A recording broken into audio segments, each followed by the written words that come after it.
Hello, my name is Zinnia. I'm your Gemini friend.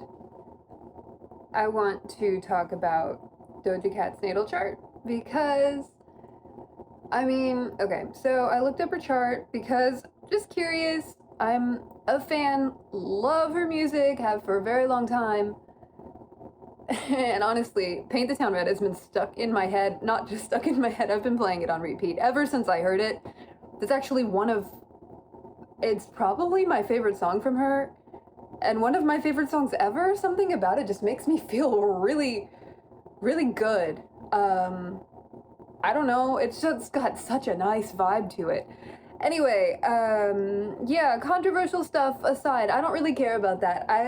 She's just come up a lot, so I was curious. I'm like, let me look at her chart. I've looked at it before, but I want to look at it more in depth now. And obviously, like, I don't have her permission, so she's a public figure, but I'm not trying to do anything, I'm not trying to, like, read her. This is just kind of a basic, interesting, I'm just gonna look at it right now and, like, talk about it. Just for fun. Truly, I'm not, like, taking a stance. I like her. She's a person, despite whatever she has done to, I guess, make people upset. I don't care. I just want to go into her chart. And I'm looking at it, so... Okay. So it's actually really interesting. I'm just gonna go with what I'm seeing. So, Venus in the first house, Libra ascendant. I mean, it's at the 29th degree of Libra, with her sun conjunct it, and North Node conjunct her ascendant. This is, like, so much already. Okay, starting with the Scorpio Venus in the first house. That's like magnitude, beauty and sexuality, like, combined, being the way that people see her, people are, like, receiving her, the way that she shows up in the world. Like, that's pretty straightforward, and I feel like that's something that you get from her style and everything anyway.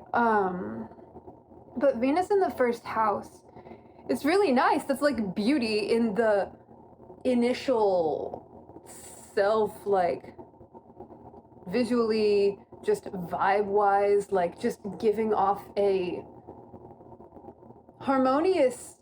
I mean, I'm seeing a lot of stuff going on with Uranus, so harmonious, despite being a Libra, is not the best word for her, like, personality-wise. But Venus, at least visually, really represents, like, harmony and just nice beauty.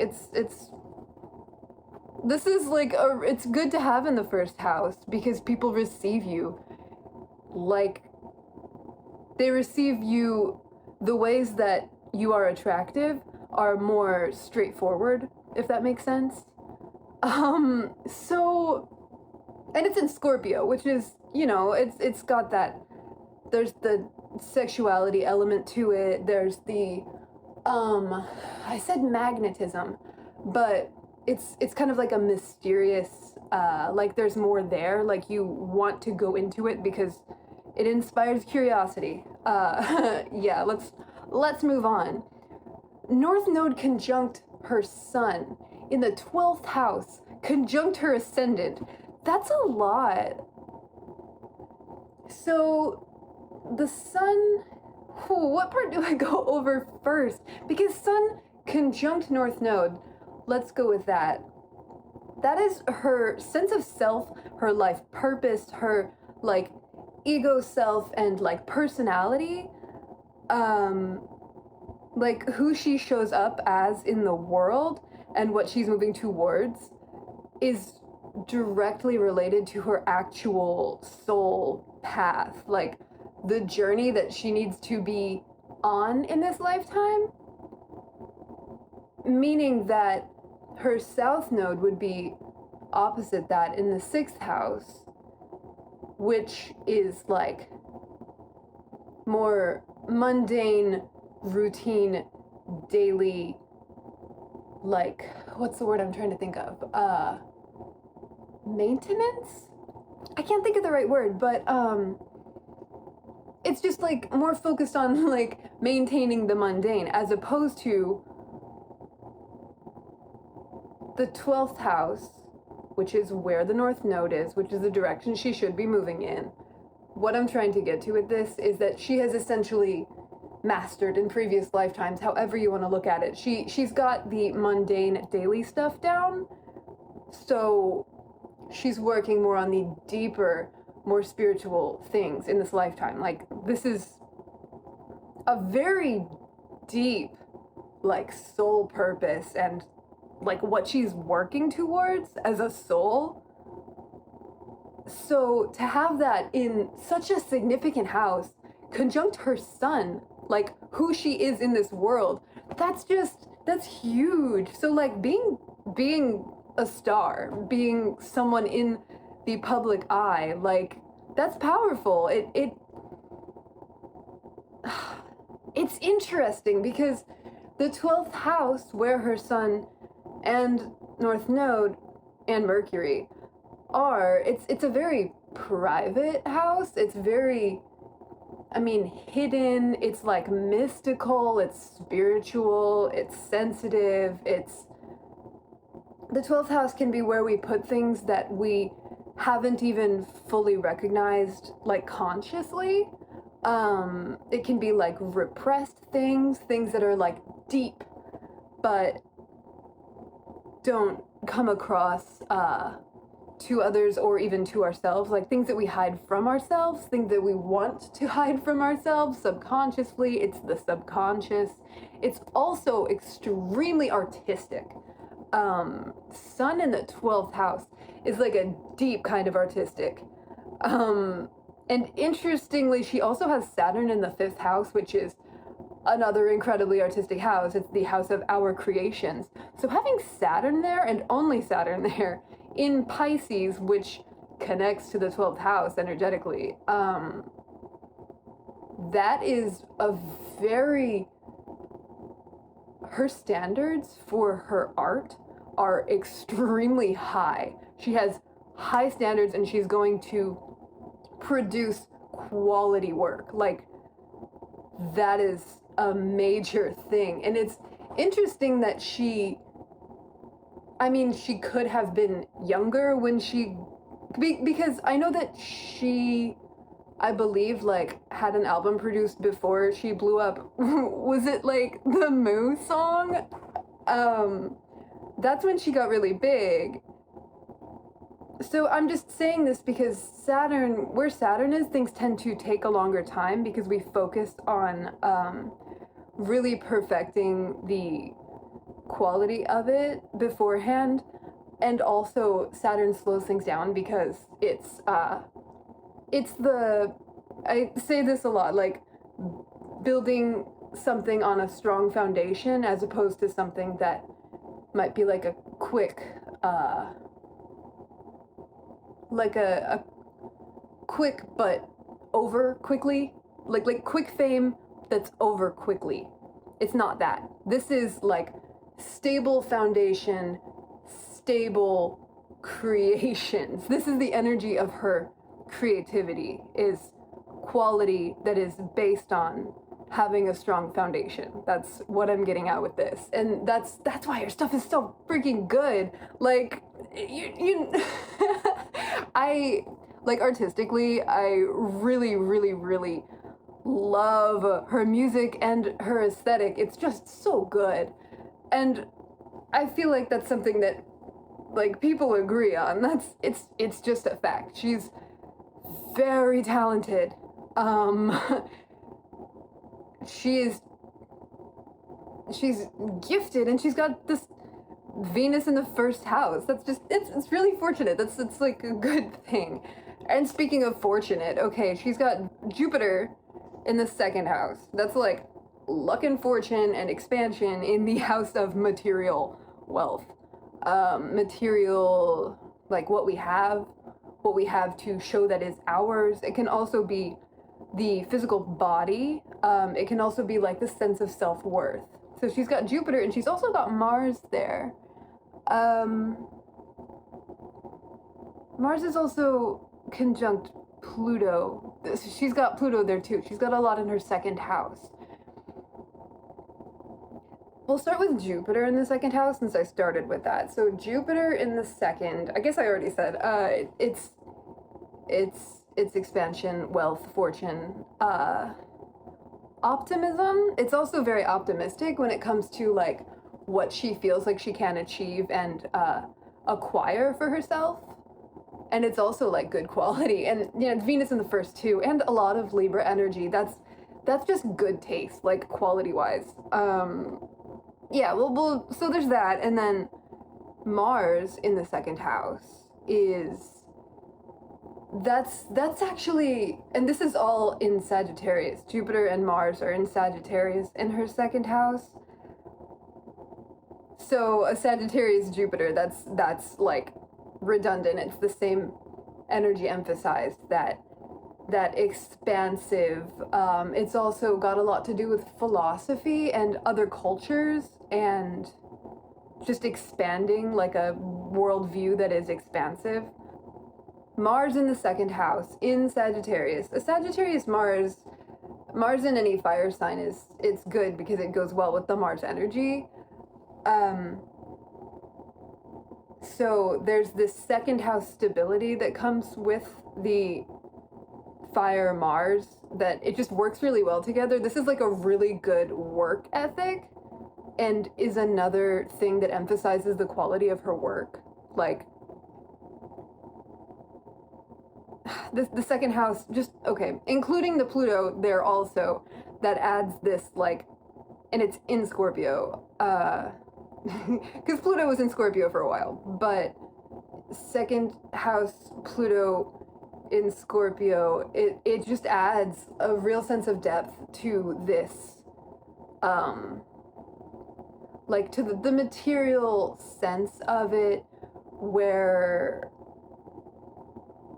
it's like she would really take seriously the acquirement or the work ethic. It's just like an extra added depth and seriousness or obsession, even like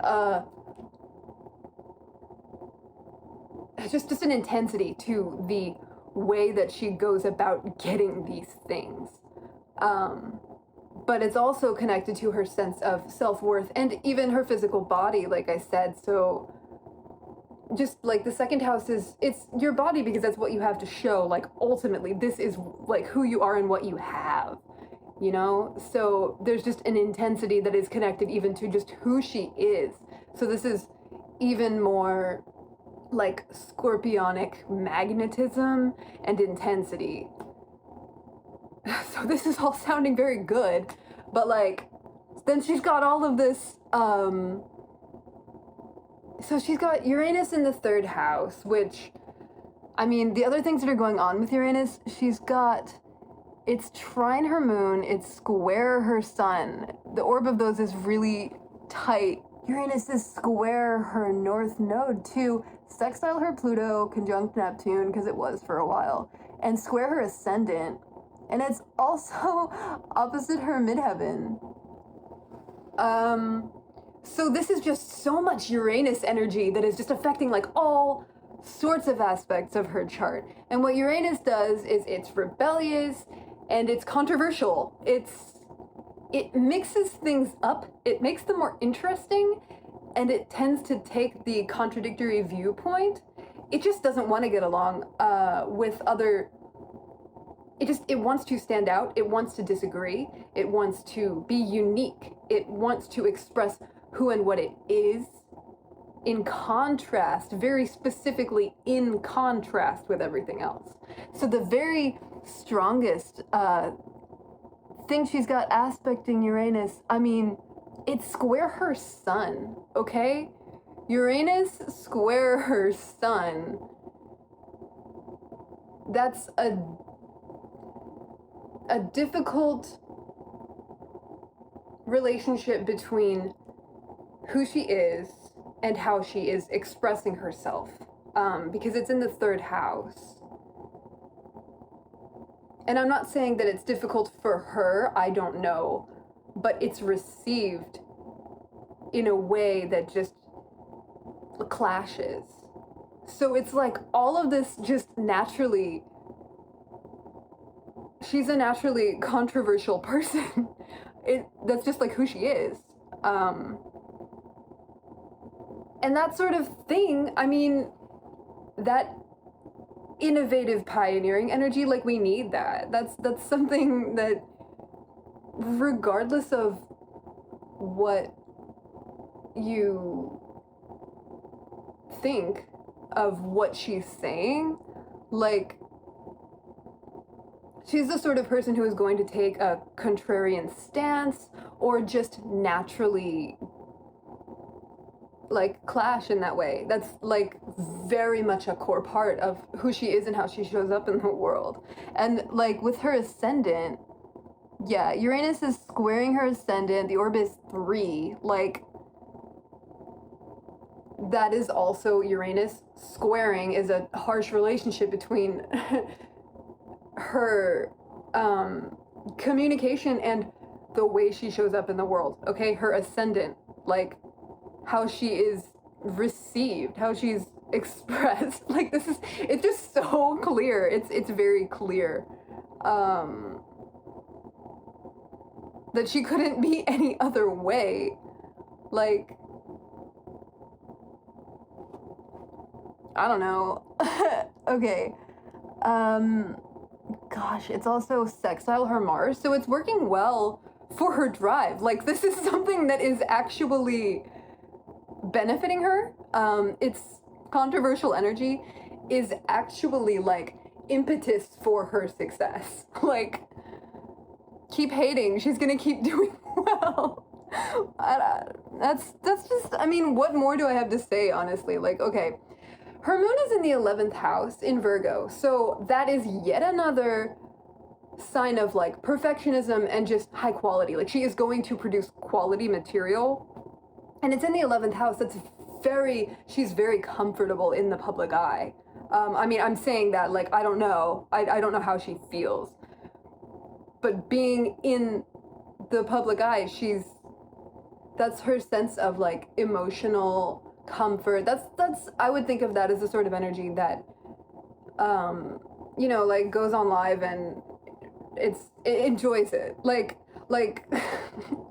I don't know, it's just it's somebody who really relates to like friend groups and having like groups of people being like a comfort. And it's a good placement for someone who's famous. And then, I mean, Mercury in the 12th house is yet another, like, she wants to communicate this spirituality, like, in some way. She very much wants to get across that she is, or just in her communication style, or, like, the lyrics she writes, or, like, what she even, like, expresses visually, like, in videos and stuff. That's like, a mysticism, a spirituality, like, a deeper sense of, just depth, like psychic depth. She's got a lot going on in the psychic house, so I mean, there's that. And this is all happening in like the left side of her chart is busy, and the right side is, I mean, it's not divided in like the self and others way that the first 6 houses and the 7 through 12 are, but it's more like self-focused in the way that she is working, and she's gonna work, like she's gonna do what she finds necessary for herself and her craft and just everything. But then she's got like a good dose of social energy and like other centered energy with her sun and moon being in the 11th and 12th houses. I mean, there's a lot here. She's got a great chart, but okay, what else? One more thing. Ooh, moon trine Neptune. So her moon in the 11th house is trine Neptune in the 3rd house. That's like another psychic thing. Like, she knows stuff, people. Like, I mean, I really think she knows what she's doing.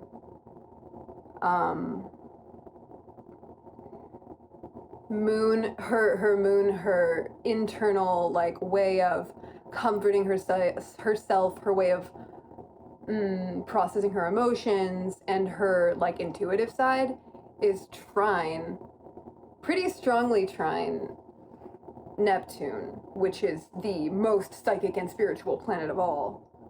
So that's a free-flowing energetic connection between her intuition and like deeper spiritual concepts. And my screen went blank, and I'm just gonna take that as I'll stop here. This is enough, I think. Just addressing like kind of a basic overview of her natal chart energy. It makes so much sense. I like it. Thank you for listening to me. Seriously, I'm not looking for any sort of anything in particular. I do not want controversy. I'm literally just looking at her natal chart, which is publicly available. And I just wanted to share that. So if you watch this and like it, let me know what you think. Thank you. Thank you so much. I love you. You're wonderful. Have a beautiful day. Thank you.